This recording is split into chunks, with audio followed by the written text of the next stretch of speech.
Hello and welcome to Season 1, Episode 7 of ARBinBRIEF, a practical video guide on hand-picked arbitration issues. My name is Olga Sendetska and I'm a member of the ARBinBRIEF team.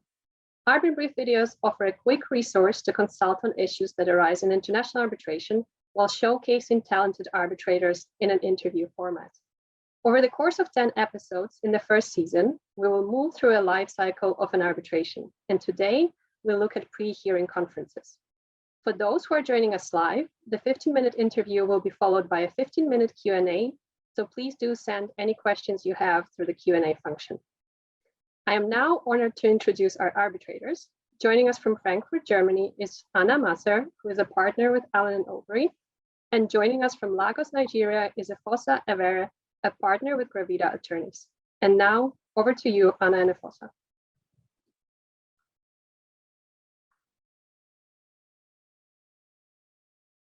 Thank you very much, Olga.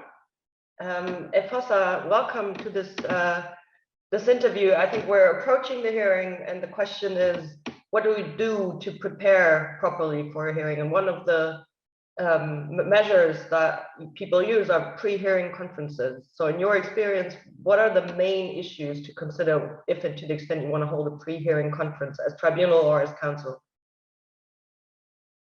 Thank you very much, Anna, for that question. Essentially, pre-hearing conferences cover matters that need to be settled before a hearing.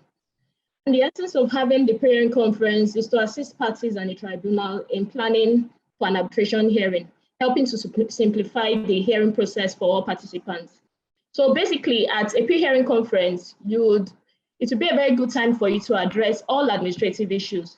But then, one thing you must consider in this preparation is the complexity of the dispute, as well as those special features that may come in at one point in time while or during this preparation. Some of these key issues could stem from your hearing schedule, sequence, the structure in which parties would agree, whether you want an oral closing statement or not, how you intend to divide your time between parties, which is your time allocation, those who will be attending that proceeding, the counsel's team, the tribunal, your tribunal secretary, the witnesses, experts if they're appointed, administrative staff, your observers, or anyone who will be shadowing in those proceedings. Then you also have to take into consideration the order of examination of witnesses and experts, your sequestration of witnesses, if you'll be having a hard copy hearing bundle or an electronic bundle, if you would also be bringing in a transcriber, your court reporters or interpreters, then you have to also take into consideration the hearing room and basically your technology, whether in person or your remote hearing, all logistics that will be peculiar to those proceedings. But in my experience, I've noticed that as counsel from different jurisdictions, you have several expectations. You would notice at times that things that may have been settled at the preliminary meeting are revisited, and it may come to you as a shock, but some of these things come in as maybe a cultural issue or things that people have customarily gotten used to. It could come to from inexperience. So, but for you as the arbitrator, it is important at every point in time to take charge of these proceedings and stick with it. You would say that the lead for these kind of pre-hearing conferences would be with the tribunal or rather with counsel, or is it a mix in responsibilities? I would say the tribunal must at every point in time be in charge to skillfully ensure that your pre-hearing conference doesn't veer off the reason why you have come, or veer off the main issues which you need to determine before your hearing. Yeah, I guess that's also, in my view, I think that the more experienced counsel and the more experienced parties you have, the more control you can give to counsel. I think otherwise you as a tribunal risk derailing by giving too much competencies to somebody who can't deal with it. Would that be accurate?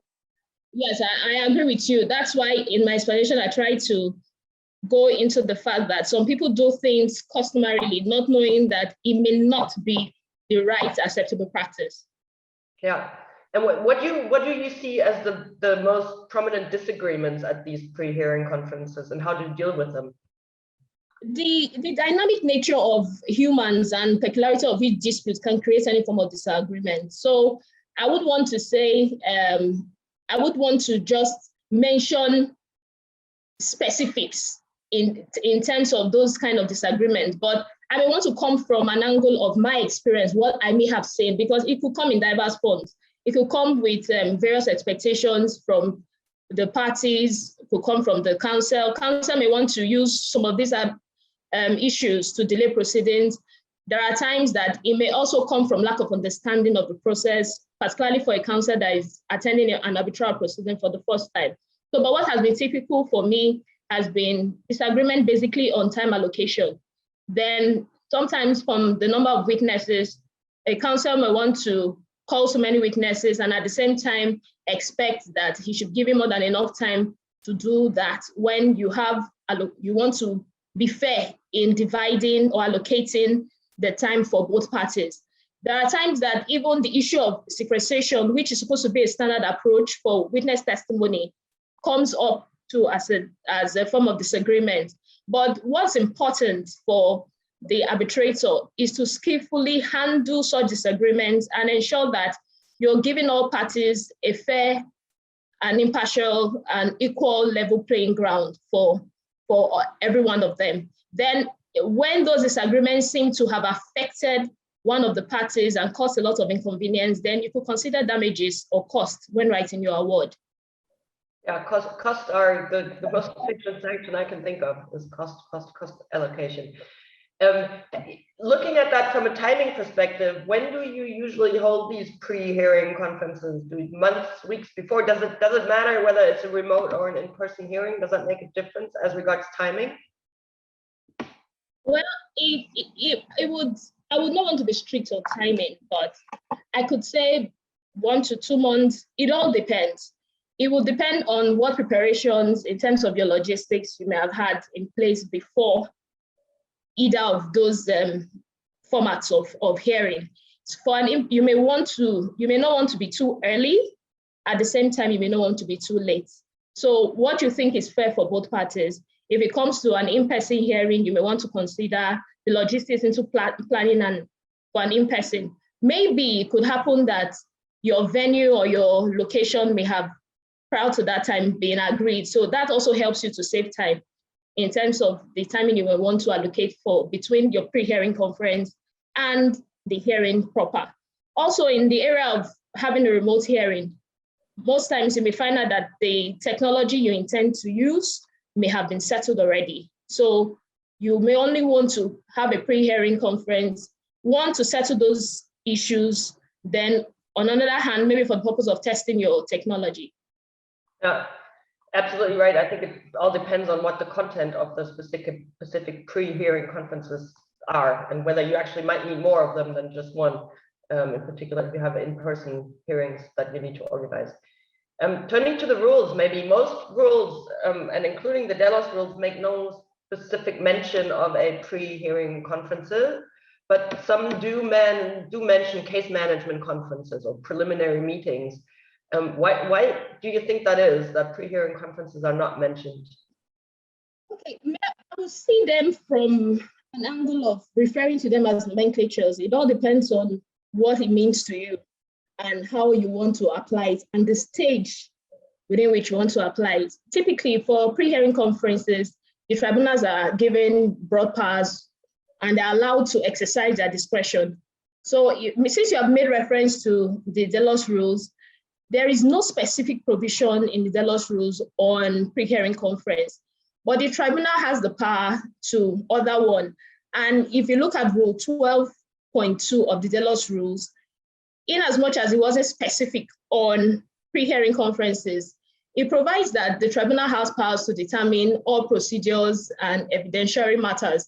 So if you already have that provision, then it means that you're given that broad discretion for an arbitral process, whether it is included in your rules or not, to use your discretion to apply it. So the basic principle that would be applied there is that you must be fair and impartial in exploring this area. Then also, we may not want to take away the fact that for some arbitral institutions, they may refer to pre-hearing conferences. No, they may want to refer to case management conference and pre-hearing conference and almost use them almost interchangeably. But there is one thing we must take into cognizance for pre-hearing conference. The essence is to save time. And if you want to properly manage your case, then one of the principles you must also put into consideration is time management. So it could be seen, pre-hearing conference could be seen in some climes as a form of case management conference. Yeah. Very interesting that you mentioned time and efficiency, and maybe as a more broader concept. I know you practice in Lagos, Nigeria, and I also know that you have litigation experience in front of Nigerian courts. Is there something similar in your Nigerian Lagos court system that we can kind of draw from or make use of in order to enhance what we do in arbitration, maybe? Well, it will be tricky to respond in the affirmative, but I know that in 2004, in the jurisdiction I practice, Lagos, Nigeria, the High Court Civil Procedure Rules introduced the pre-trial conference. And the essence of having that pre-trial conference, which is now with the current rules, because from 2004, we had the 2012 rules, then the 2019. But 2012 and 2019 now refers to it as case management conference. But in 2004, when pre-trial conference was introduced, it was basically to help parties settle their disputes. So you had a very unique way of doing this in the court. The judges would move to the inner bar unrobed and try to make parties relax. Most of the judges would insist on having the parties present, not just counsel, because they had this mindset that sometimes the counsel may not want to encourage settlement, maybe because of their fees. So they would want a situation where the dispute continues and they get good money from it. But the essence of having the parties there was to help them even understand the case, then encourage parties to settle.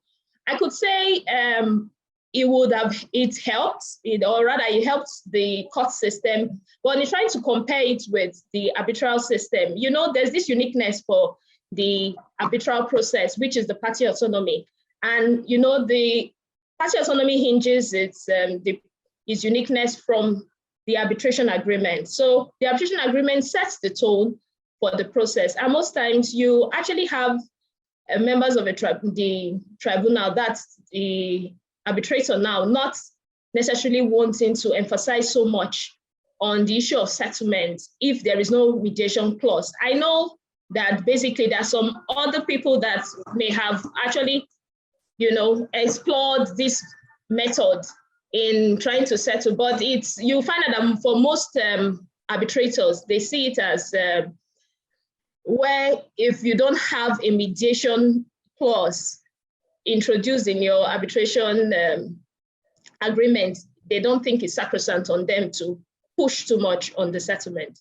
Yeah, I mean, that's a very interesting point, Efosa. I think that also might depend on the background of the arbitrators you choose for your arbitration and the rules they apply. For example, in my civil law thinking and German law background, settlement is always an option for me personally as counsel when I counsel and as arbitrator when I arbitrate. In particular, under the DIS rules, for example, so the German arbitration institutions rules, they actually contain a provision that the tribunal should encourage settlement throughout the proceedings. And for example, also in Switzerland, where I practiced, there's the court practice of having those early case assessments, case management, pre-trial conferences that actually lead parties to settle more often than not. And I think, I mean, as you rightly say, it's a question of party autonomy, but party autonomy also includes choosing arbitrators who actually try to settle disputes. So with that, I think the 15 minutes are just on time over. And if I understand correctly, Olga is going to share a link where we can click on and move to questions. Thank you very much, Anna and Efosa, for this incredibly insightful discussion. Thanks also to our partner organizations, Delos, Mundi, and ARBItrapledge, and to our other supporting organizations. Delos Dispute Resolution is an independent arbitral institution that was established in 2014. And during the interview, you heard Anna and Efosa deal with one question about the Delos arbitration rules.